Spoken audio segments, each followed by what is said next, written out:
what I do without Abby. All right. We are doing our rev up training today. Last week we talked about the buyer process, what that buyer process looks like from beginning to end. And today we're going to dive into the residential purchase agreement. Now, keep in mind too, we are also doing later on today, because we didn't touch on it last week, we ran out of time, but today at 4 o'clock, we are also covering the buyer broker agreement, especially since it was rolled out with some changes after the first of the year. So we'll be covering that later. And then as we progress through this, we'll be covering some more of the forms. So if you don't know how to log into your CAR Forms library, if you never accessed Zip Forms before, you want to go to car.org for the first time, car.org, CAR.org. You're going to go to Access Realtor Secure Transaction right here. Transactions, there should be a little bubble for it. The other way you can get there is there's a Transaction Center button. Oh, look, Ralph's joining us. There's a Transaction Center button there at the top of the page. That gives you a drop down, same thing here, Realtor Secure Transactions. So you can get there, or you can go to Zip Forms Edition. So either way there, I like the little bubble when you log into the homepage. From here, you're going to click on, you want these Lone Wolf Transaction Zip Forms Editions. That's what you're looking for to get into your Zip Forms library. Okay, it's going to validate your membership or give you a login screen if you haven't logged in already yet today. If you've already logged in, it's just going to validate that you are a member, and it's going to continue 2 transactions. If you've forgotten your CAR login, I cannot help you with that. I apologize. You will have to contact them directly. All right, let's see here. It'll open up in a pop-up. So once you click on it, validate, you click that orange button again, it's going to open a pop-up. So if you've never logged in here before and you have your pop-up blocker on, chances are it's going to block that pop-up from opening. So you may need to turn your pop-up blocker off for that website. I would do it permanently. Once you are inside your Zip Forms, we talked about how to create a file the other day as we navigated through here, but you're just going to hit new. You're going to hit new purchase or offer. You're going to name it. I usually name my buyer transactions with like my last names of my buyers. So maybe I'd say minor purchase.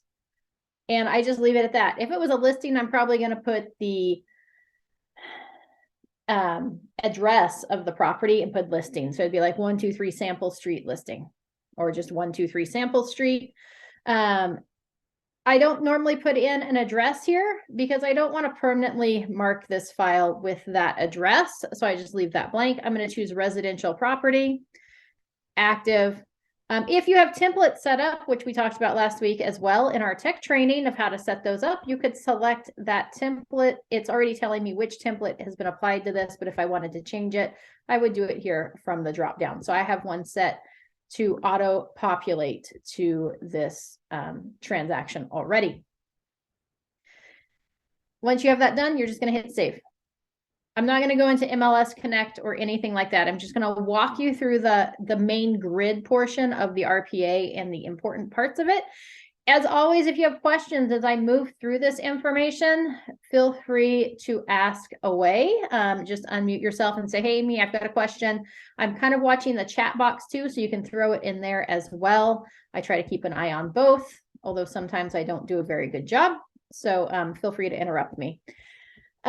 So once we're in here, we're going to hit documents.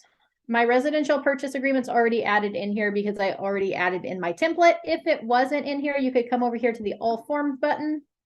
We could type in RPA, which is the residential purchase agreement, or you could type in purchase or agreement or residential and add it to your transaction by double clicking on it. There are 2 different options. One is the California residential purchase agreement, and one is the DOT residential purchase agreement. Just so you guys know, when you go in here to write your offers, they are exactly the same thing. It makes no difference which one you add into your file. Okay. So whichever one, once you double click on it, it'll highlight it. And then that highlight will stay, showing that it's already part of your transaction. So let's open up that residential purchase agreement. And I'm going to open it up in the new forms editor. This is the one I recommend using moving forward, is this new forms editor.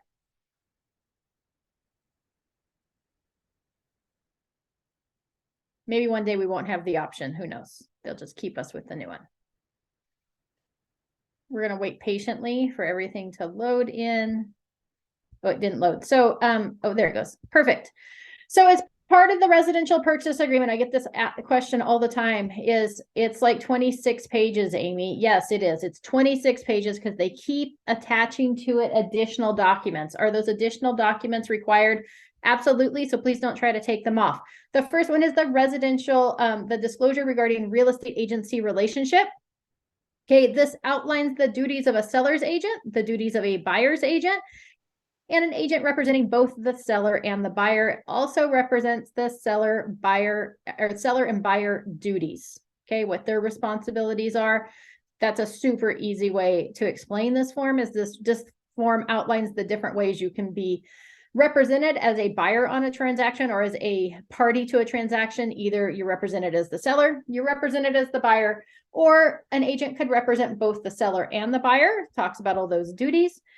And then also what your responsibilities are with regards to the transaction. Okay, it's really important that your parties read these documents in full. Super important, because it outlines that ultimately the buyer's responsible for the transaction is what this form outlines. But that's an easy way to explain it there. That's how I just did. You're going to want to check these buttons for buyers. You're going to fill in your buyers' names here. If you already filled them in under the party information, on that main screen when we created this transaction, it would auto populate the buyer's name. Once you put the buyer information in here, it's going to auto populate it. So we're going to call it buyer 1 and buyer 2. You want to make sure you have the legal names of your buyers. So if they're getting financing, you want to check in with their lender on what their lender is using for the names, because the names should match what the lender is using. If it's a cash buyer, ask them what their full legal name is so that you can put it on the contract. You don't have to have the middle name. You just need the first name and the last name. And then if they're like a junior or senior or third or fourth, you'd want to put that information in here as well. Make sure you check the correct box for buyer. My information already auto-populated from my brokerage because I've got it set up in my templates. So you want to make sure you fill in that information. Yes.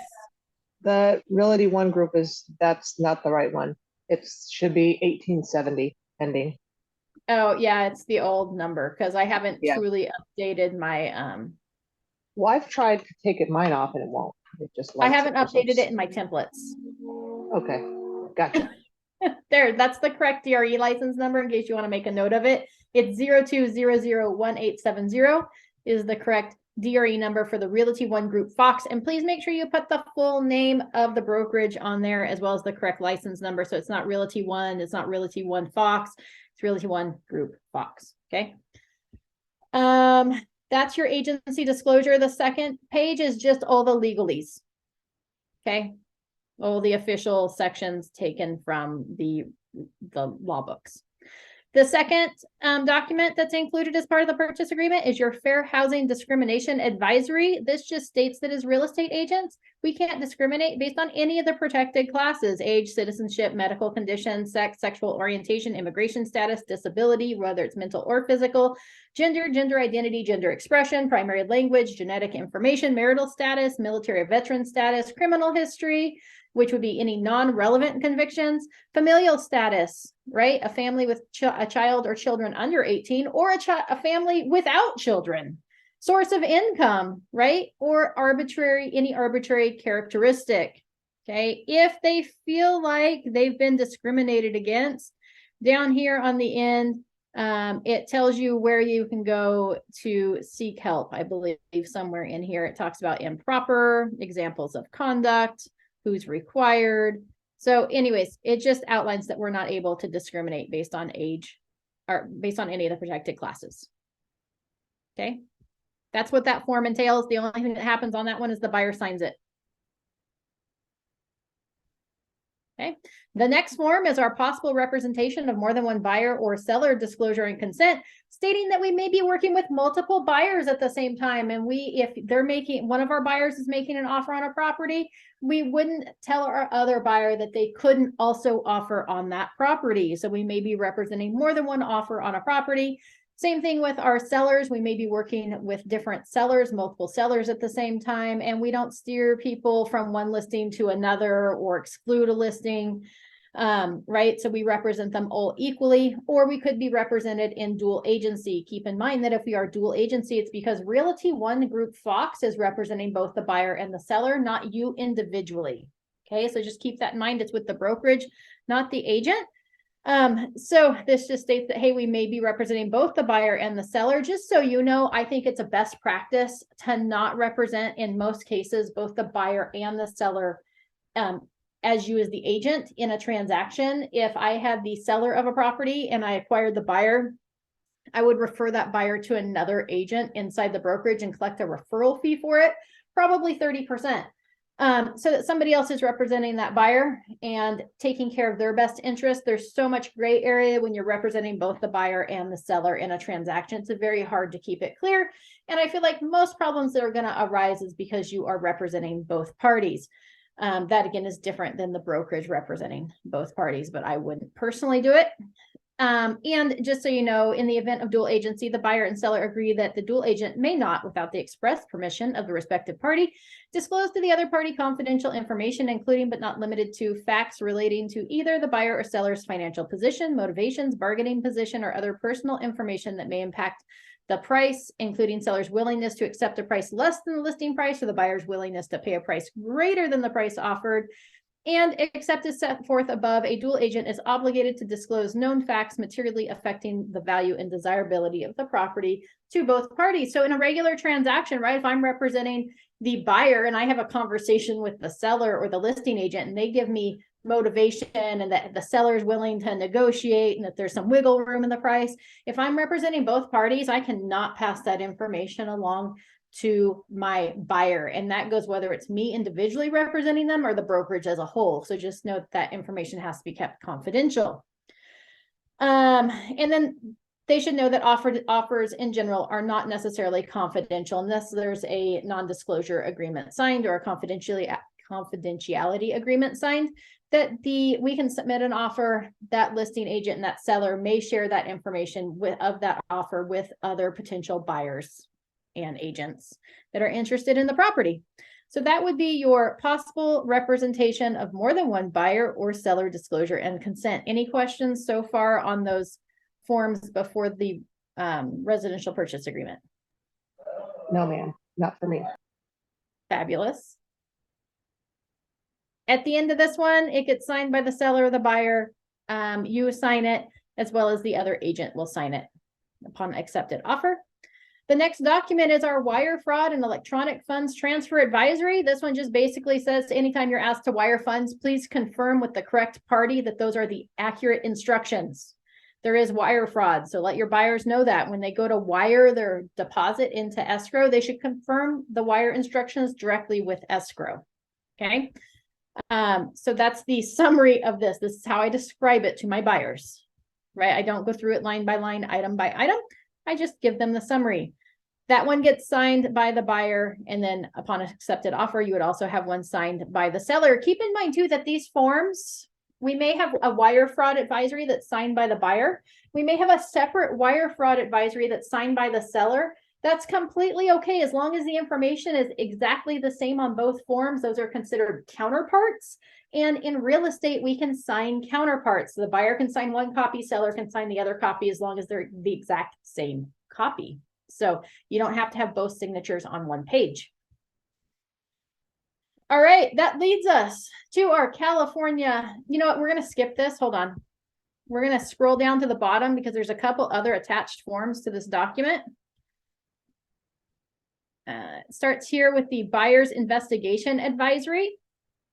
This just outlines the importance of property investigation to the buyer and gives a general idea of the types of inspections or investigation a buyer can do. It also talks about the broker obligations, right? Brokers do not have expertise in all areas and therefore cannot advise you on many items such as those listed below. If a broker gives you referrals to professional, broker does not guarantee their performance. You are strongly advised to investigate the condition and suitability of all aspects of the property, including but not limited to the following. If you do not do so, you are acting against the advice of the brokers, right? So we're advising them to do these types of inspections and reports. That's why it's attached to the offer. And then it goes through a whole list of, you know, condition of the property, square footage, wood destroying pests, soil stability, well, utilities, environmental hazards, earthquakes, right? All this stuff. It's just a little over a page of things that they can check out. And then they sign this form as well. Keep in mind that if a buyer, I encourage my buyers to go like have lunch in the neighborhood, sit in their car, check it out, different times of the day, different days of the week. If they decide they don't like the neighborhood, that allows them to cancel under their physical investigation contingency. So that all falls under here. If the dog next door barks too much, they can cancel. So it's really important they really check out and know and understand not only the property that they're buying into, but the neighborhood that they're buying into. The next form that you have is your Fair Appraisal Act addendum, just stating that the appraiser can also not discriminate or change the appraised value based on the people occupying or buying the property. It should be an unbiased, objective, and not influenced by improper or illegal considerations. Okay, this goes back to we can't discriminate, all those different things.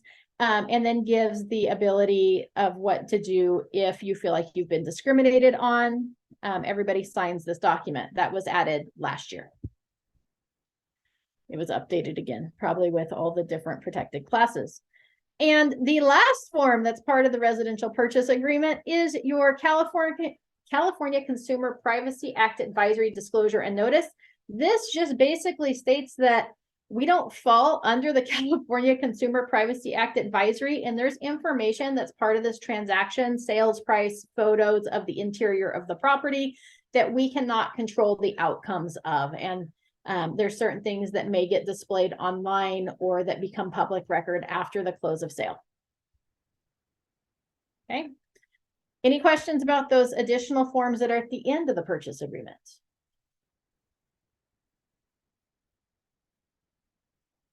No. All right. So see, it's now 26 pages. The actual residential purchase agreement is only 16 of those. We must include all of these forms with every single purchase agreement. In addition to these forms, just so everybody knows, I also include every time my buyers make an offer, I include a copy of the market conditions advisory, which if we have time, we will go over as well. And I also include a copy of the statewide buyer and seller advisory. And I usually include the wildfire advisory as well, because we live in an area prone to wildfires. It just talks about the importance of making sure they seek out costs on insurance and such prior to ending their investigation period. All right, the California Residential Purchase Agreement. The most important part of this document is the first 3 pages. After that, it's all referencing everything that we find in these first 3 pages. Number 1, you're going to put a date in the upper left-hand corner. If you double click that box, it will auto-populate today's date. If you single click, it'll give you a calendar so you can select a date. This date here is the date that gets referenced by any other forms that talk about a date of the residential purchase agreement. It's not the date that it's actually signed. It's this date prepared in the upper left-hand corner. Here's where we put our buyers' names. It has rooms for 4 buyers. Okay. The property acquired, this is where we're going to put in the address here. Oh, look, Test Street. You would put it in, right? So the first line gets your street number and name. Make sure you put street, court, road, drive, whatever it might be, because it's not unheard of to have a 123 test street and a 123 test court, or maybe even a 123 test road in addition. So we need to make sure we're specific in that by including that suffix for the street. The next one is going to be what city it's located in. So maybe that's Vacaville. And then the next line is what county you put it in, right? Now, if you pulled over the information from the MLS Connect, it should auto-populate most of this information for you, but you do want to double check that it does auto-populate the information and that it's accurate. And oftentimes it does not put the parcel numbers in here. So you must pull those from the MLS. You can find it on, you log into the listing. It's usually a blue hyperlink number. You can just copy and paste it right into here. Occasionally you'll come across a property that has more than one lot number or more than one APNs. There's 2 lots that have been combined for some reason. They melded together later on, or they did the split specifically for like tax purposes or something, you want to make sure to include any of the APNs that are being included here on this line. You used to only be able to put one, and now you can put multiple. Okay. The items below outline the purchase agreement. So first we're going to confirm the agency relationship, which is the section 2. That's where you're going to put the seller's brokerage firm and the agent and their license number, as well as the agent's name and their license number. Again, MLS Connect generally pulls all of this information over for you. Please don't skip it if you don't use MLS Connect, or you can't use MLS Connect, or it doesn't work. Please go back and get this information, because this will help your offer. It just makes it look complete when you fill out all sections of the document. The next section is our information, so we should have that in there. It should auto-populate because I changed the license number already once today. It's going to update that license number on all the forms for me. And then we're going to check the box. Is the seller's brokerage firm just representing the seller, or both the buyer and the seller? And then same thing with the buyer's brokerage firm. So if I check this box, it checks them all to, hey, everybody's being represented by the same brokerage versus individual. Okay. If you have a situation where there's more than one brokerage representing either a buyer or a seller, then you would check this box for C, and you would say, hey, more than one brokerage represents either the seller or the buyer. You check the appropriate box, and you're going to include the form ABA, which is the Associated Broker Agreement. Okay, so sometimes like in a divorce situation or something, you may have the wife wants to hire one agent, the seller or the husband wants to hire another agent, and then you guys decide to come together to help them get through this situation and work together on it. That's where you would bring together two different brokerage firms. Nothing else gets checked in that section, and then we move to our grid. This is a handy dandy grid. It just got inputted into our system, gosh, a couple of years ago. Hasn't been around that long. The grid is amazing. It makes it super easy to go through and fill out all the terms of the offer. So here we're going to put in the purchase price, right? So we just fill in that purchase price. If it's an all cash offer, we're going to check this box here under additional terms for all cash.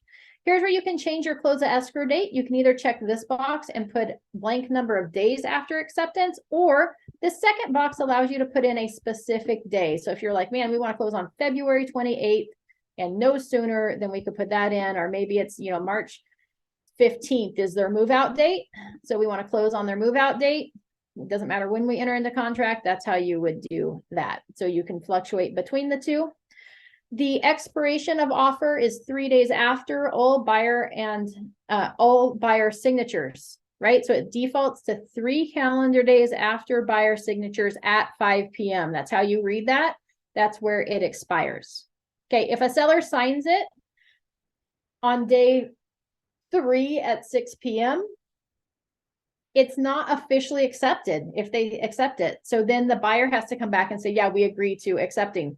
Where does that come into play? If you had no contingencies in your offer and a seller dragged their feet, we put a 24-hour expiration on this offer, seller dragged their feet, they didn't sign it and get back to us in time, it doesn't fully obligate our buyer to move forward with the purchase. Our buyer can choose to, but they're not obligated to, versus if they return it to us before the expiration period, signed and accepted, we are obligated to this purchase. Okay, if we want to change it, we just click the little box here.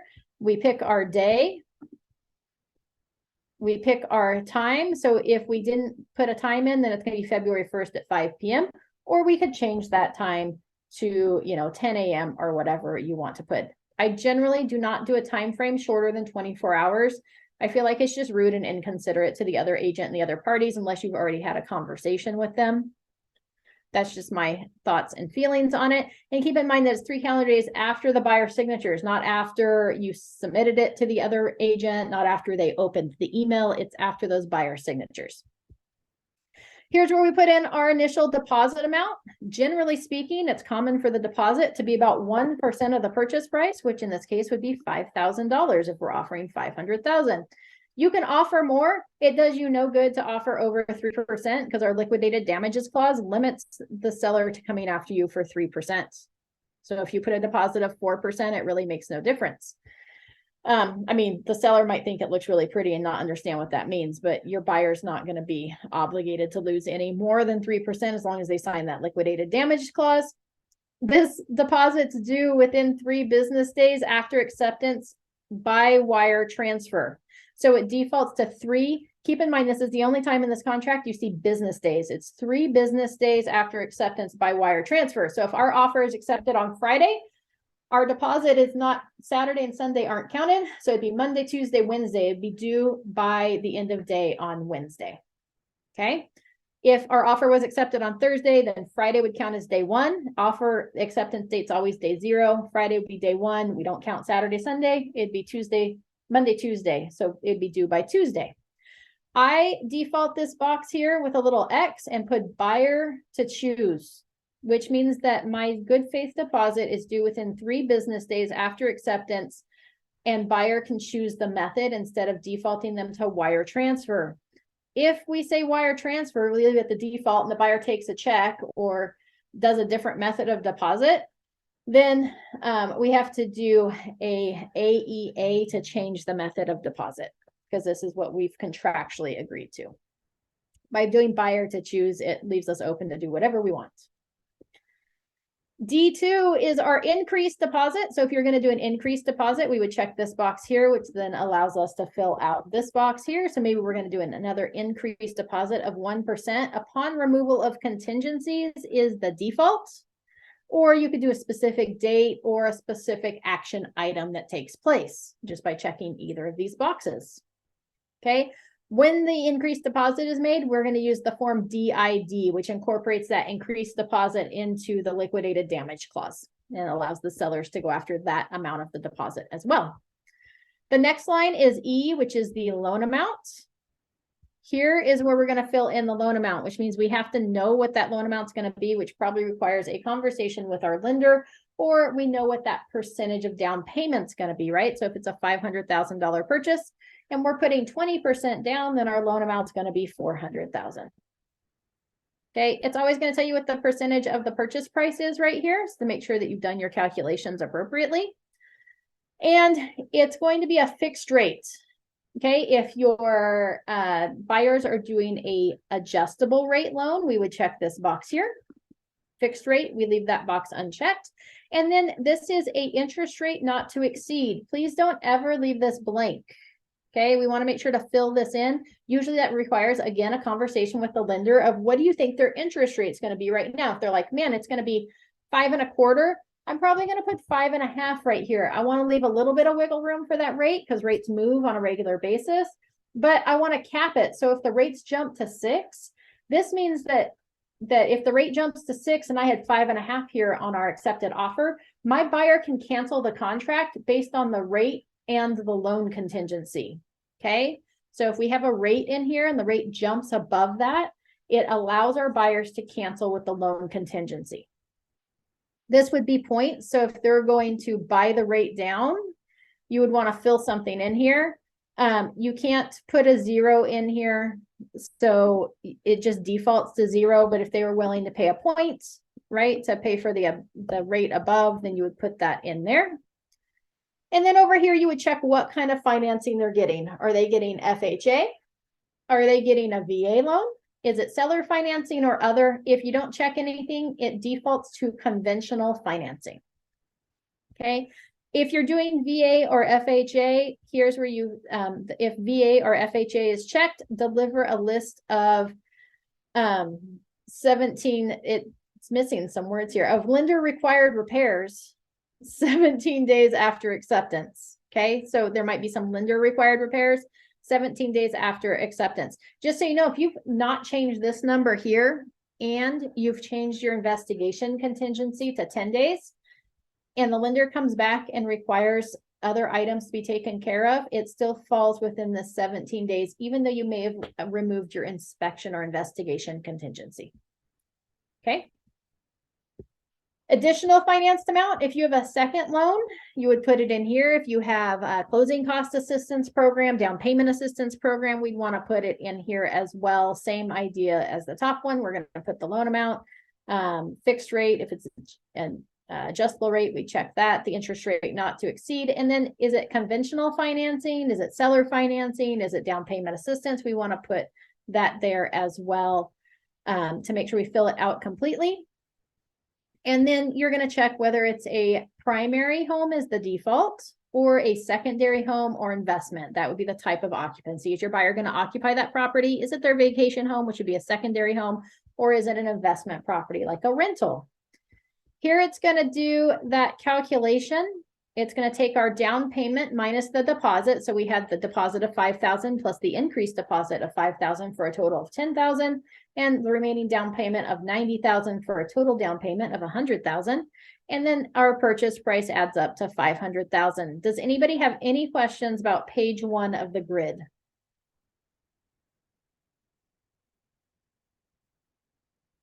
Fabulous. No, ma'am, thank you. Thank you. As you look through this grid, the grid has letters and numbers referencing each item and section. Next to that is the paragraph number.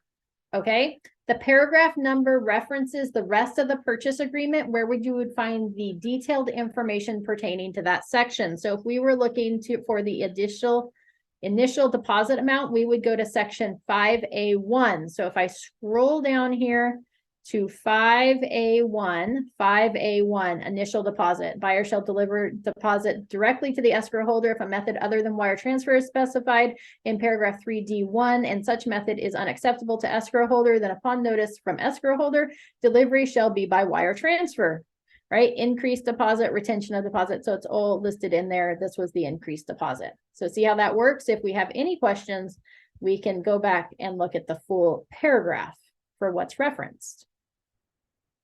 Okay, moving on to page 2 of the grid, we have G1 right here is 5E, seller credit to buyer. So if we're wanting a credit to the buyer, whether it's to cover closing costs or to cover a buy down of the rate, we would put that right here. We're just going to check this little box here and we're going to put the dollar amount for that. So if we wanted a 2% credit, we would say that's $10,000.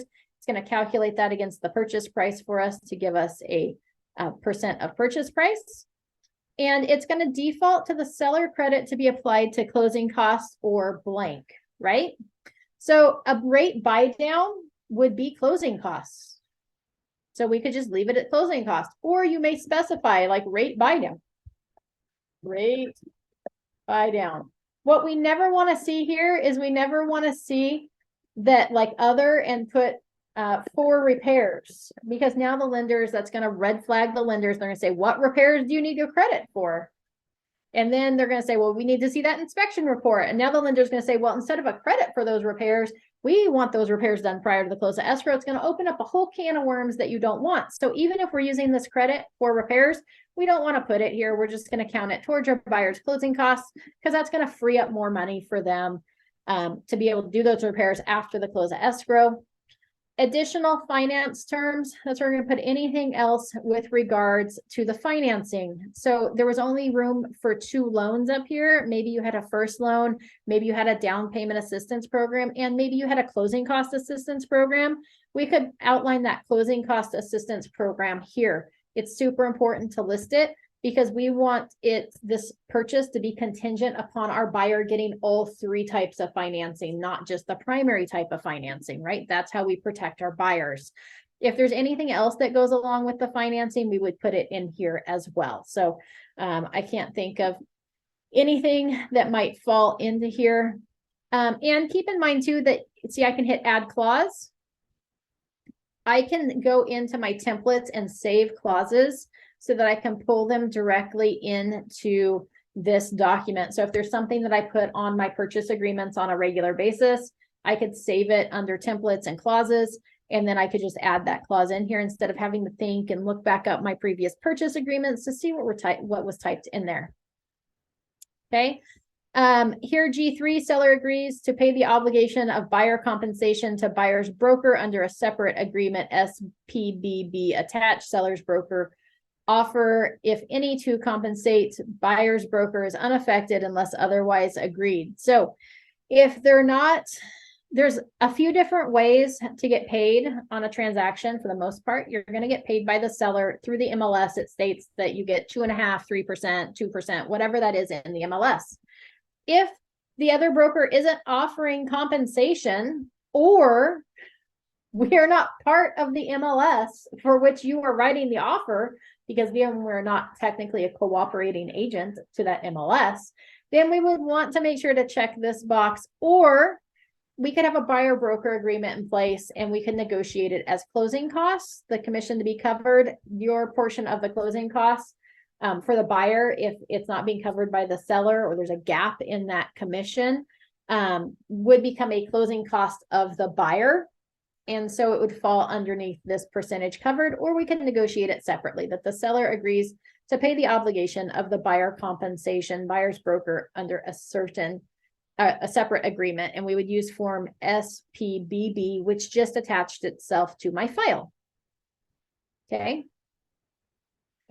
Verification of all cash, right? If we're going to sufficient funds to close, right? So if we're using an all cash offer, this is the line that we would use. If it's not an all cash offer, this line doesn't mean anything. Okay. You can either attach it to the offer, or you could check the box and it defaults to 3 days after acceptance, or you could change it to like 1 day after acceptance, or you could leave it attached to the offer, right? That's, you want bank statements or whatever showing they have funds to be able to make this cash purchase. 6A is for down payment and closing costs. So if it's a finance transaction, it falls under 6A, and that we're either going to attach to the offer as well, or it'll be 3 days after acceptance if we check this box, or we could change it to 1 day after acceptance. So no check defaults to it's attached to the offer. So one or the other of H1 or H2 is going to be marked, not both. Correct? Mine are both marked, but only one applies. Okay. Okay. So no matter what, only one applies. Your verification of loan application is either attached to the offer or will be given blank days after acceptance. That would be like your pre-approval letter. Okay. And then next to that, we're going to check, hey, is our buyer pre-qualified? Are they pre-approved, or are they fully underwritten pre-approval? In case you're curious what those means, pre-qualification is your buyer calls in to a lender, which shall remain nameless. And they say, I make X number of dollars a year and I have this much in my bank accounts, and I think my credit is about a 750. And then the lender puts those numbers into their system and they kick out what we call pre-qualification. We took what the buyer said and we ran with it. And based on that information, they're pre-qualified for a purchase. As you can imagine, that could change a lot once they actually review the actual documents provided by the buyer, because our buyers, although they have good intentions, they don't always know all of their numbers. So pre-qualification, we don't really want to submit offers with that. We would like it to be pre-approved, which means the lender has pulled their credit history. They've reviewed all of their documents, their income and asset documentation, and they know they can get this loan done, or they're fairly certain they can. That would be a pre-approval. And then a fully underwritten pre-approval is when that lender actually takes that file and submits it for review by the underwriter. So the underwriter actually reviews it. We know what kind of conditions we're going to get depending on the property that they select, but we know what the income and asset and credit type conditions are going to be. That would be your fully underwritten pre-approval. In case you ever forget which box to check here, or what the difference is between a pre-qualification and a pre-approval and which one's better, or which one you have, just keep in mind that the next line says fully underwritten pre-approval, which is like the gold bar. So pre-approval is better than a pre-qualification. So if we don't have fully underwritten pre-approval, but they've reviewed all the documents, that would be a regular pre-approval. That's how I keep them straight. The next line, anybody have questions about the lender information here? All right, plugging right along. Line I is intentionally left blank. And then we go, because I and L, they're too easy to confuse. So they don't make an I section and an L section. We have J section though, the final verification of condition. It defaults to 5 days prior to the close of escrow. I would change this to 1 to 5 days prior to the close of escrow. If we leave it at the default, it's not 3 days prior to the close of escrow. It's not after we sign final documents. It's 5 days prior to the close of escrow. Our buyer's going to go by that property and ensure that it's in the same condition that it was when we put the offer in, and that all repairs were completed as agreed to. if we put a date range in there, it just allows us a little bit more flexibility. So I usually put 1 to 5 days prior to the close of escrow. Assignment request. I usually have this match my close of escrow days. So if it's the 30-day close of escrow, I put 30 days here in this assignment request. This just allows us to add or take somebody off, add somebody to the contract, take somebody off the contract, or hand the whole contract to somebody else.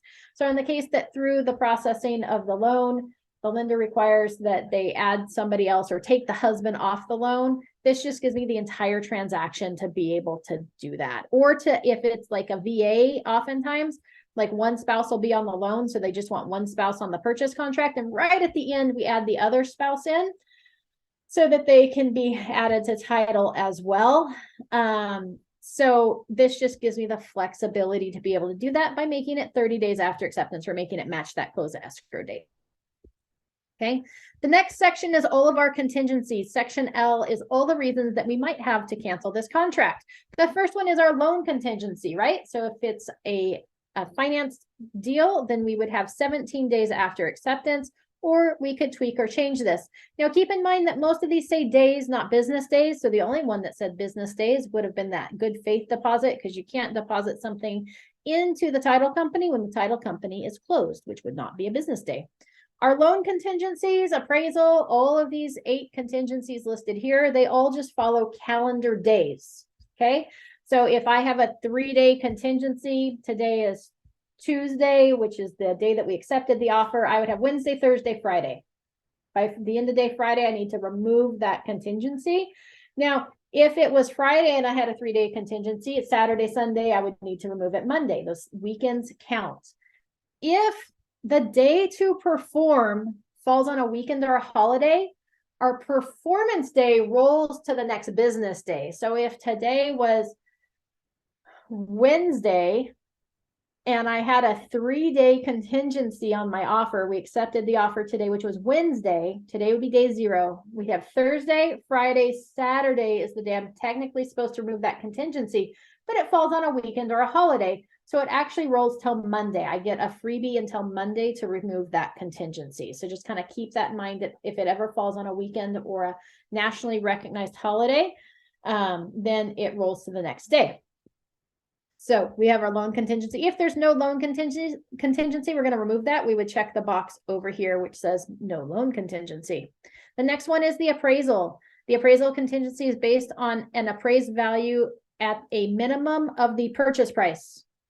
Okay, gives us 17 days after acceptance or no appraisal contingency. Now, if we wanted to, back when we were seeing multiple offers on all properties and we were maybe offering, $600,000 for a property, but we were saying, hey, we're willing to move forward with that $50,000 appraisal gap, we could fill that in here. So we made an offer of $500,000 and we could say, hey, we are good to go. As long as this house appraises for $480,000, we can make this purchase happen. Okay, that's outlining that appraisal gap. Okay, as long as it appraises for 480, we're solid and ready to go. Okay, keep in mind too that the seller's also agreeing to this. It defaults to 17 days. Oh, here, removal of appraisal contingency does not eliminate the appraisal cancellation rights under the FVAC. So we run into this recently. Where we had, so the FVAC falls either under a FHA loan or a VA loan.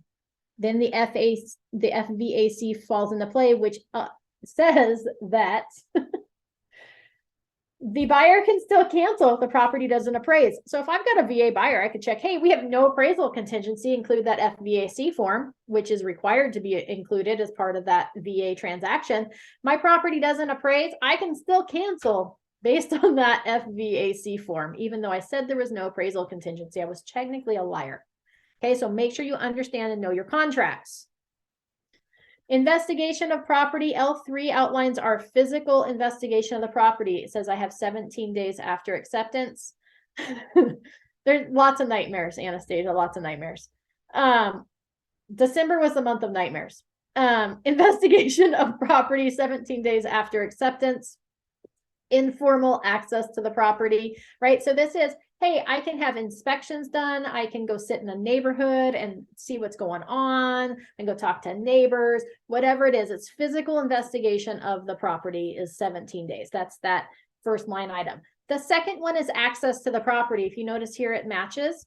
Oftentimes, if I've got like a 30-day close of escrow, I change this informal access to the property, especially if it's vacant, to 25 days or 5 days shy of the close of escrow, because I've already said that I can go 1 to 5 days prior to the close to do my final verification of property condition. And I want to make sure I can access that property through the entire escrow period. If we leave this at 17 days and on day 18, your buyer's like, hey, can I go measure the living room? And we call the listing agent, we go, hey, can my buyer make an appointment to come measure the living room at 2 o'clock tomorrow? Our sellers can say no. They cannot come into the property anymore and they can be done. And you just have to say, sorry, buyer, you can't do that. The sellers want their privacy now and they're trying to pack and get ready to go and they don't want you in their house. And per the contract, they have the right to do that. Okay.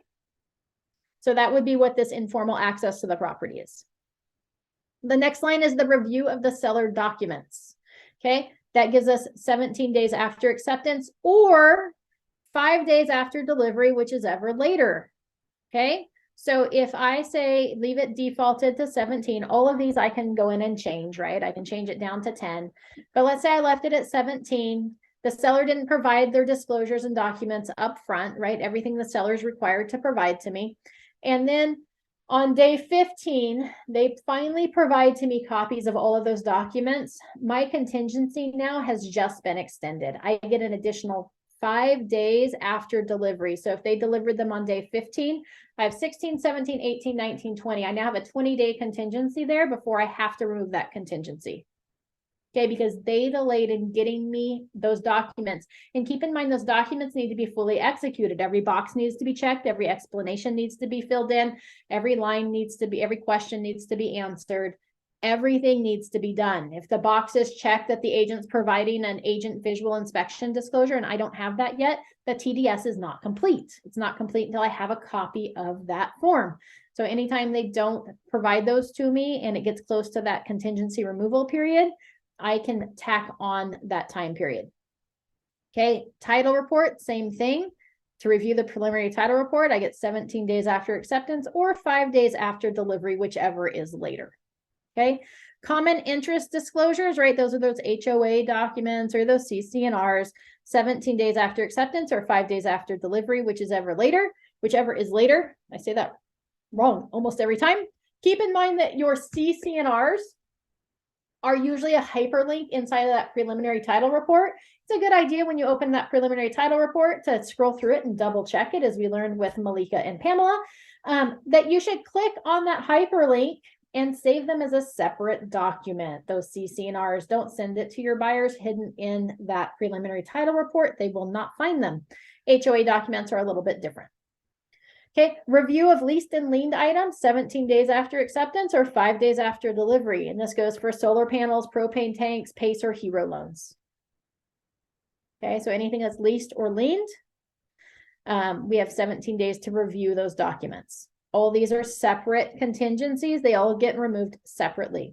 Over here, we can remove the loan contingency, we can remove the appraisal contingency, or we can remove any of these other contingencies by clicking the attached contingency removal form. And then on that contingency removal form, we would mark which of these remaining 6 contingencies we are removing, or 5 contingencies technically that we would be removing.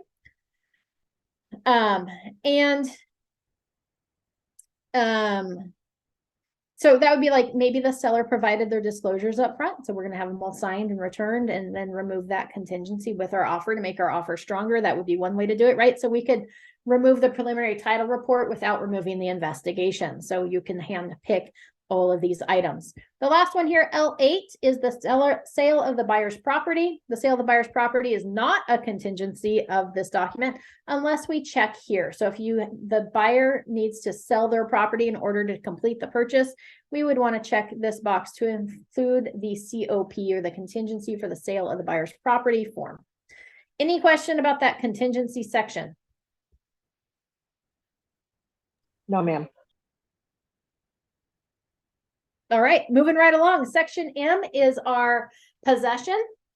When are we going to get keys for the property? M1 is time of possession upon notice of recordation. That's as soon as the title company says, hey, we're on record, we can go get keys for that property.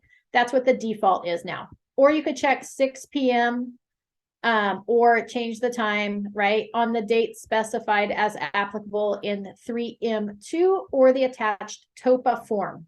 Okay, so it defaults to upon recordation, or if we need to change it here, we would check the box for the time up here and then for the form down here. Or this is the TOPA, which is the tenant occupied property addendum. So if it's a seller occupied or vacant unit, the close of escrow date. So it defaults to upon notice of recordation on the close of escrow date. Or if we just check the box here at 6 p.m., it would be 6 p.m. on the close of escrow date. Okay, everybody make sense of that? Or if checked below, here's where the seller is going to remain in possession after the close of escrow. We could check the box here, and this would be for 29 days or less. That's when we include the form SIP, the seller in possession after the close of escrow form for 29 days or less. If it's 30 days or more, we would check this box and fill in the number of days. And then we would include the form RLAS, which is a residential lease after the sale. Okay, so 30 days or more goes with the lease, and 29 days or less is the seller in possession form.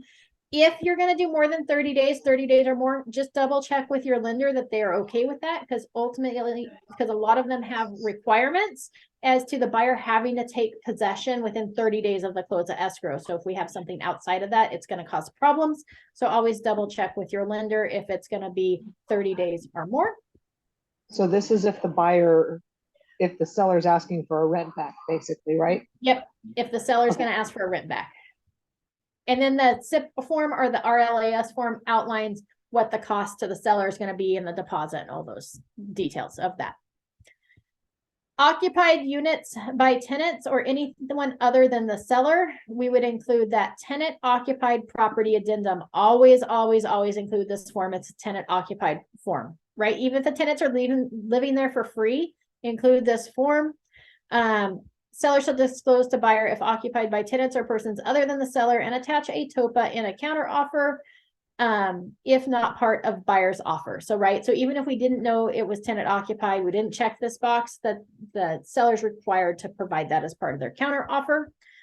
But we want to make sure to include this because it outlines when that tenant should vacate that property and whether we're going to take possession of it with the tenant in it or whether the tenant needs to move out first. Okay, any questions about the possession section, section M? All right, section N is documents, fees, and compliance. The seller delivery of documents. This says the seller has 7 days after acceptance to deliver any of their documents, or we could change that. I usually bump it up to about 5 days. Okay. And it depends, right? So if we say 7 days and our contingency up here is 10 days for review of seller documents and they delay to 7 days, they just bought us a couple more extra days in our contingency. So just kind of keep that in mind. Or if it was like 7 days here and we had a 12-day contingency, we only have 5 days to review those documents before we have to remove that contingency. That's why I usually bump it up to 5 days. Like, hey, get the seller on the ball. They should have filled them out already. So let's get those seller delivery of documents as soon as possible. Sign and return escrow holder provisions or instructions. Some escrow holders require both either the buyer or the seller to return escrow holder provisions and instructions. So I leave that defaulted to 5 days. They have 3 days. The seller has 3 days to pay fees for ordering HOA documents. They have 7 days is the default for installing smoke alarms, carbon monoxide detectors, and bracing the water heater. I back that up to 3 because I always want to make sure that that is done before my appraiser goes out to the property, because the appraiser on any type of loan will flag those items and have to come back out and charge an additional fee for reinspection if they're not done. So I want to make sure that I've asked for them to be completed before the appraisal goes up, happens. Evidence of representative authority is 3 days after acceptance. So if this contract, the seller or the buyer is a entity or a trust or power of attorney, evidence of that representative authority should be provided to us within 3 days after acceptance, saying that whoever's signing on behalf of this person has the right to sign on behalf of that person. Okay. Any question about those document fees and compliance? Okay, next section is our items included and excluded. Keep in mind that there's no O section either. O and D are too similar, and Q, so they just eliminate O. So we have section P, items included and excluded. All items included, all items specified in paragraph 9B are included, and the following if checked. Okay, so that would be stove, refrigerator, right? What do you want to be included? I usually default to stove. Stove isn't always checked because our stoves are freestanding stoves.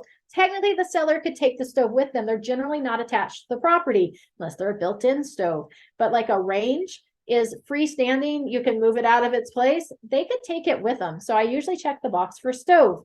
Refrigerator, wine refrigerator, washers, dryers, dishwashers. Again, I usually check the box for dishwasher, but same thing there. You disconnect a couple cords, you pull the dishwasher out, they take it with them. You want to make sure that that dishwasher is there when they move into the property. Microwave.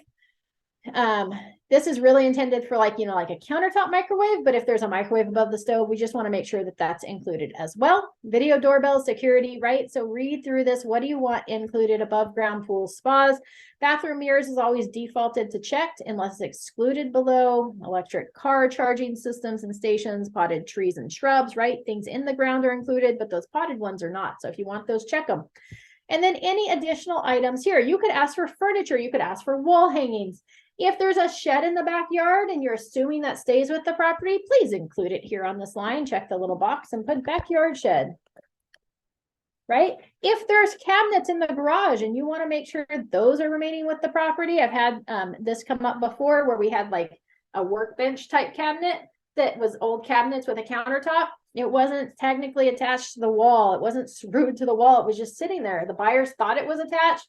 Sellers knew it wasn't attached. Buyers got really upset when they moved in and those cabinets were not there. So anytime there's garage cabinets or shelvings, I always make sure to include it on this form. Just to make sure, right? If there's any gray area whatsoever, we include it, right? Fixtures should be included, right? Anything attached to the property. Where it comes into difficulty too, just so everybody knows in the next section with excluded items, is those like decorative items, right? If you've got shelves on the wall, different things like that, that maybe the seller was intending to take with them. I always have a conversation with my sellers about those items before we go on the market. And if I need to, I make a list or I tell them to take them down before we hit the market. So there's no gray area. Otherwise, we want to make sure that maybe we have we counter them with an addendum with a list of those items, or if there's something the buyer definitely doesn't want, they could write it in here. Maybe that backyard shed is falling apart and they're like, I don't want that backyard shed, right? So you could put it here for excluded, meaning the seller needs to get rid of it before the close of escrow. Any questions about items included and excluded, section P? All right, moving right along to section Q, which is our allocation of costs. Here we have Q1 is the natural hazard zone disclosure report, including tax information. The seller is required to provide this in almost all transactions in the state of California. So that usually gets marked seller. I usually also mark the box for environmental. And if you don't have a preferred company, please don't put seller's choice here. Put seller to choose if you're okay with the seller picking the company. Okay, the reason you don't put seller's choice is that's an actual company for an NHD disclosure company. And so if you don't have seller's choice, then you should do an AEA to change the provider once one is decided upon. These are not the only options. So seller to choose, though, eliminates that problem. Q is any additional reports. Is there anything you want the seller to pay for or the buyer to pay for here? And you're going to outline it. You would write in the name of report. You would check the appropriate box or both, and then you could put 50-50 there where they share the cost of that report.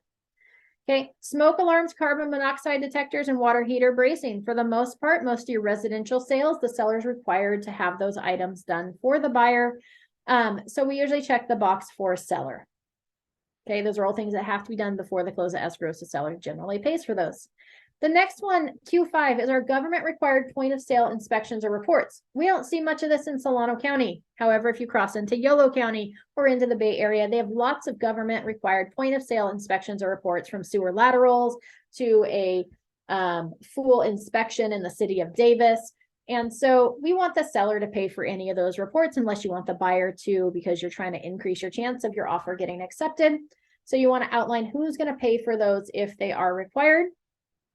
Q6 is government required point of sale corrective or remedial actions. I rarely ever check either of these boxes here. I leave it blank. Okay, the reason I do that is this is usually a point of contention for sellers. This is usually a reason you're going to get a counter offer, because there's no limit here on the cost. Okay, so what if I'm buying a house in the city of Davis? There is a pre-sale inspection that is completed, which is required by the city of Davis. And the city of Davis highlights 37 things on that list that's going to total out to $27,000, which kills the sale for my buyer or my seller. My seller can't pay that money, so they're going to end up having to stay in that house. There's no cap. And so I usually just don't check, because I don't want them countering me. I want them to accept my offer, and I'm not going to commit my buyer to that. So I usually just leave that one blank. Okay.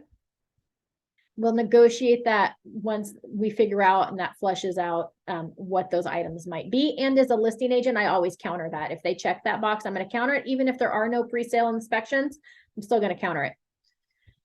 Your title and escrow fees here, Q7, Q8, Q9. These are dependent. It varies city to city, area to area, county to county. So there's a good way you can go to the title company. They usually have, like, on ortconline.com front page. You don't even have to have an account. You don't even have to use Old Republic. There's a line item on the left-hand column that says who pays. If you click on that, you plug in the purchase price, you plug in the city and the county where that property is located, and it'll tell you who generally pays. So escrow fee, right? Buyer, seller, or both.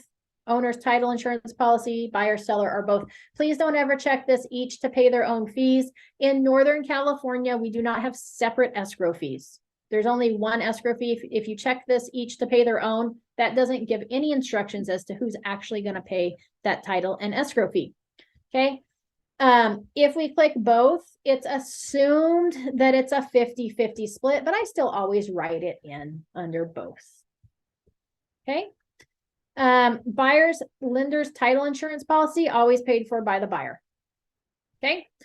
City and county transfer tax fees. Most of the areas in Solano County don't have a city transfer tax, so it's just county.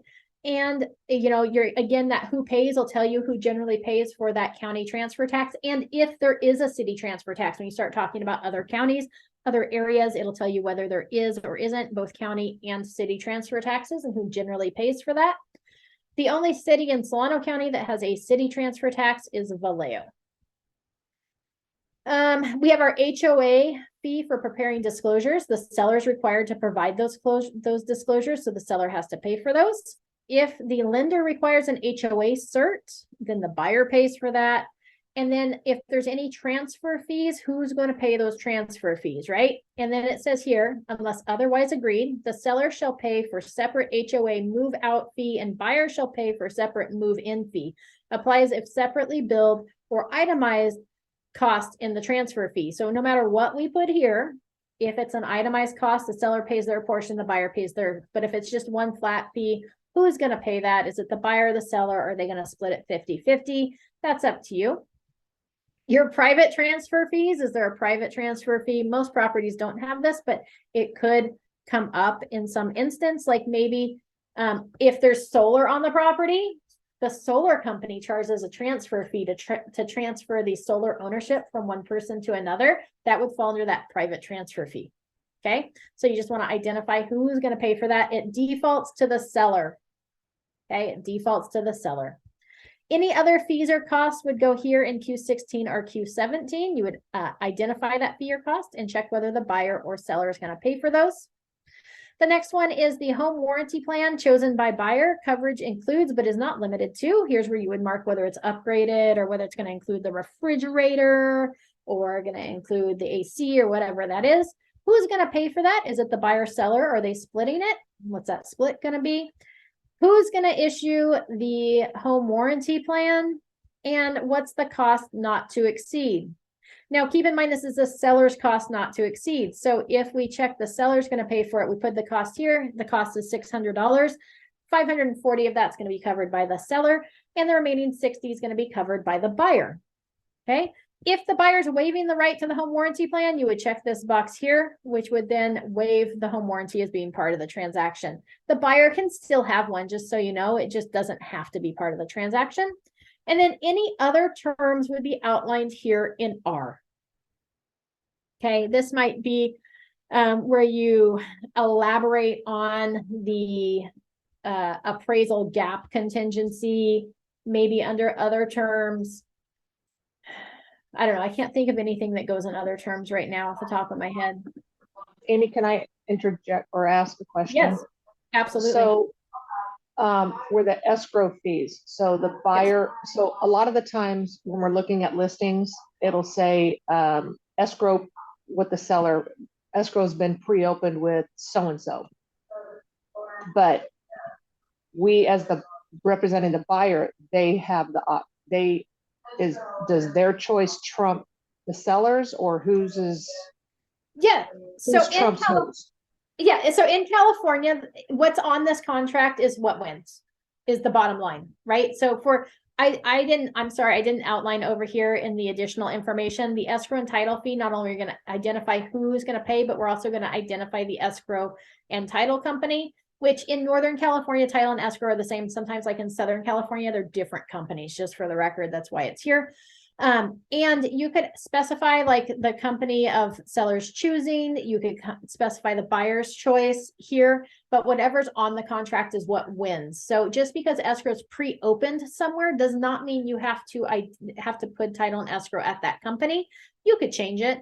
They could counter you on it. They shouldn't, but they could. And they may not accept your offer if you don't go with their company. And sometimes it's good to have a conversation with the listing agent about why they chose to open pre-escrow. And if that escrow person's actually done anything for them besides spit out a preliminary title report, right? Was there like additional trust work that needed to be done? Was it, a divorce setting? Is there another purchase happening where this will help facilitate that? Like, what's the reason for it? And should we try to accommodate that or not is totally up to the buyer in the state of California. Perfect. Thank you for the clarification, ma'am. Absolutely. All right. So other terms. Any other questions with this allocation of costs?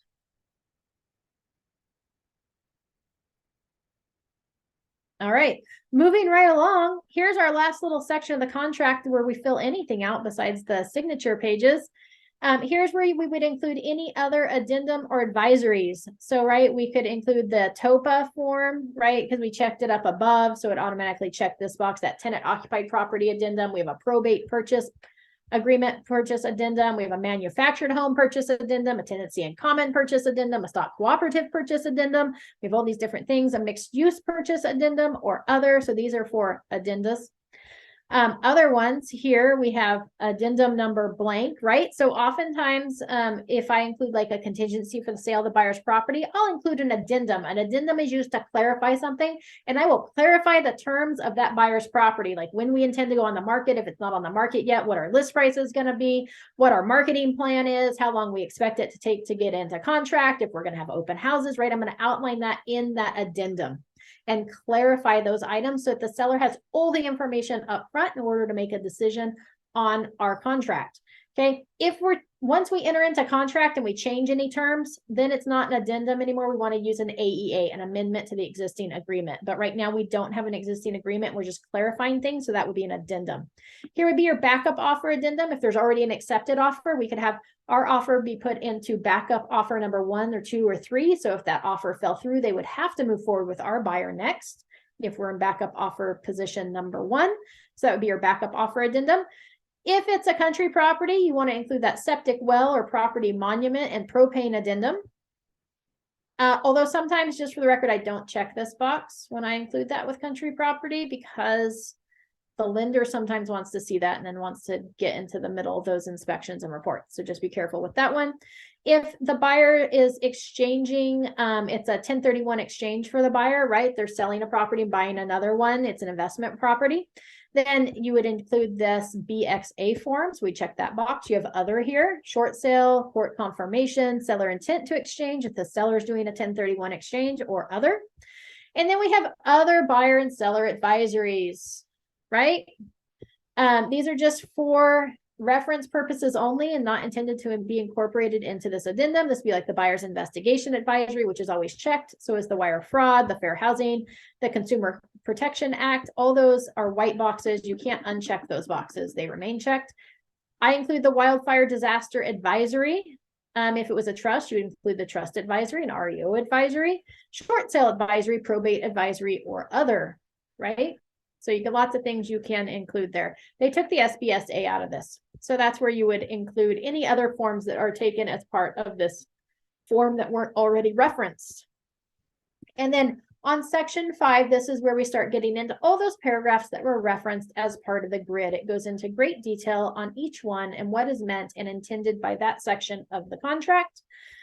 We're just going to skip ahead until we get to the last section down here. What's not technically the last section. We're just going to keep scrolling along. We're almost there. Here, this section here, liquidated damages. Okay, it's an optional initial here. And by initialing this on the buyer's side, you're limiting the seller to being able to come after you for either 3% or the initial deposit amount, whichever is less. Okay. So it limits what the seller can go after you for on the buyer side of things. So it's really, truly in your buyer's best interest to probably sign this because it locks them into that. On the seller side of things, it pre-agrees what the buyer's willing to give up if they're in default of the contract. So that's why it could fall into benefits of your sellers as well. Now it limits the sellers to being either 3% or the actual deposit, whichever is less. Make sure there is a deposit. And so everybody has to initial this for it to be an agreement.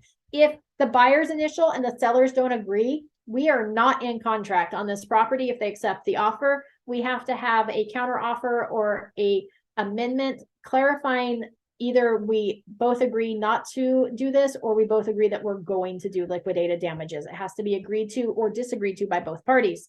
The other one that falls into here, so that's liquidated damages. Mediation is always part of this contract. So we always, anytime a dispute arises, we have to go to mediation first, just a heads up. Now, the next step after mediation would be a lawsuit or arbitration. Okay. So this next section here outlines arbitration, and both parties again have to initial here agreeing to arbitration, or they both don't initial, both saying we don't agree to arbitration. So again, if only one person initials here, we have an accepted contract. It's not actually accepted until we reach an agreement on what we're doing with this mediation clause. The benefits of mediation, just so you know, the benefits of mediation are whatever the dispute is that you couldn't come to an agreement on through mediation will get heard before a panel of real estate agents that understand real estate law instead of just a regular jury in a courtroom. So that's the benefit to that for both parties. Just throwing that out there. And it's an optional thing. Your buyers can decide whether they want to sign it or whether they don't want to sign it, but that would be the benefit to it. Now, anything that arises that falls in the small claims court, the buyer can just take them to small claims court. Okay, just throwing that out there as well. And that brings us to the second to last page. Yep. Has the seller ever taken a buyer to small claims or arbitrated for maybe delaying something or on the contract? Yes, I'm sure sellers have. I have not had an issue with it on any sellers on any of my either sale or buyer transactions, but a seller could take a buyer. We actually had an instance where a buyer, the inspector caused some damage to the property that we weren't aware of. They left a valve dripping and the floor flooded. But luckily my buyer was in the process of getting ready to close on that transaction. So my buyer just was like, we'll handle it. But the seller, absolutely, if the buyer refused to pay for that, the seller could have come after them for the the repair cost of that damage. So things like that. If the buyer cancels, well, that wouldn't fall into that. So, but yeah, your seller could. I don't know any specific instances, but that's the only one I could think of where a seller could have. Okay, thank you. Yep. Here on this last section, we're moving into the last 2 pages of the contracts. We skipped that big middle section, which went through everything. I do recommend reading this contract. It's super important. I win disputes all the time because I know and understand this residential purchase agreement forwards and backwards. I know what section it's in. I know where to find it. I don't know as much anymore what the section number is because when they updated it, I haven't memorized all the new sections, but just kind of know it. The expiration of offer, right? We put that in 3C up there. So it just re-references that. And then entity buyers. If you have a buyer, you would either be like an LLC, a probate, a partnership, holding power of attorney, whatever that is, right? We would check this box here. Maybe you've got a trust, whatever. So you check this box here for entity buyer.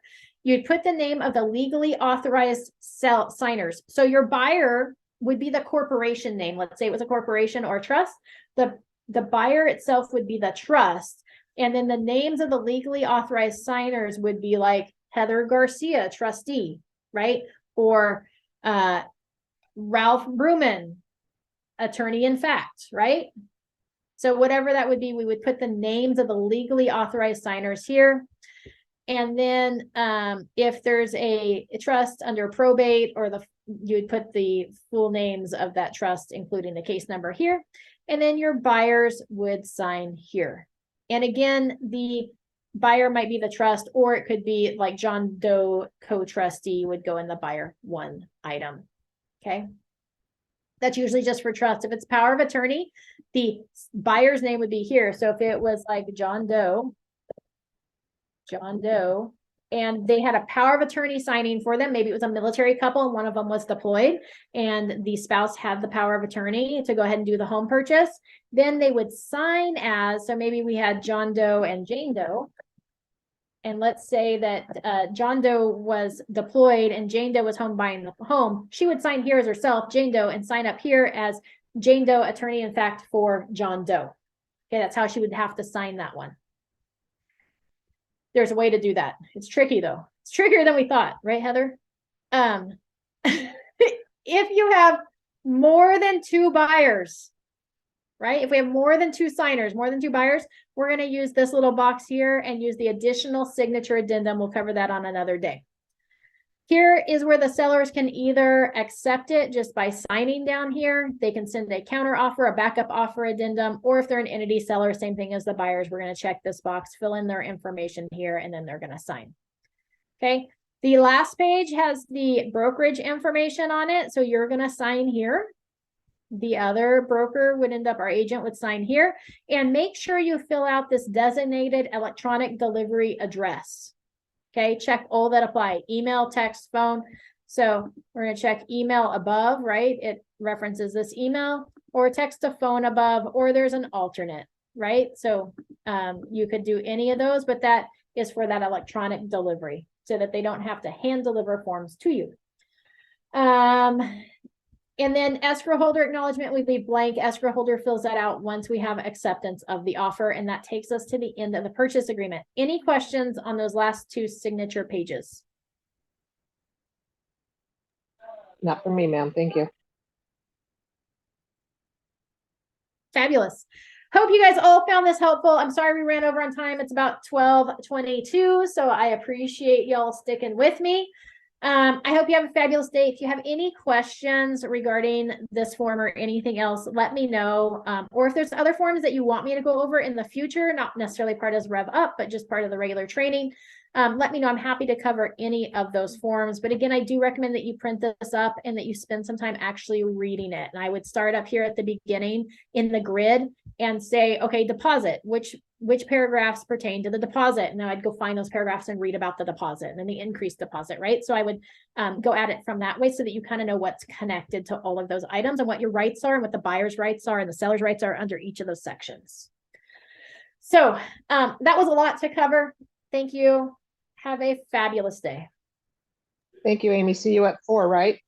See you at 4. And Abby just put the little thing in for attendance, if you wouldn't mind clicking on that in the chat box, which will take you to a Google form to log that attendance for the office. We'd really appreciate it. And then today at 4, we're covering the buyer broker agreements because there were some changes to that, how to explain it to your buyer. And then if we have more time, we'll talk about some of the other changes to the car forms library that happened in December. And if not, we'll schedule another time, probably next Tuesday, to go over some more of those changes. So we'll see you Tuesday at 4, same link. Same link. Thank you, Amy. Have a great rest of your day. See you at 4. All right, you too. See y'all at 4. Bye.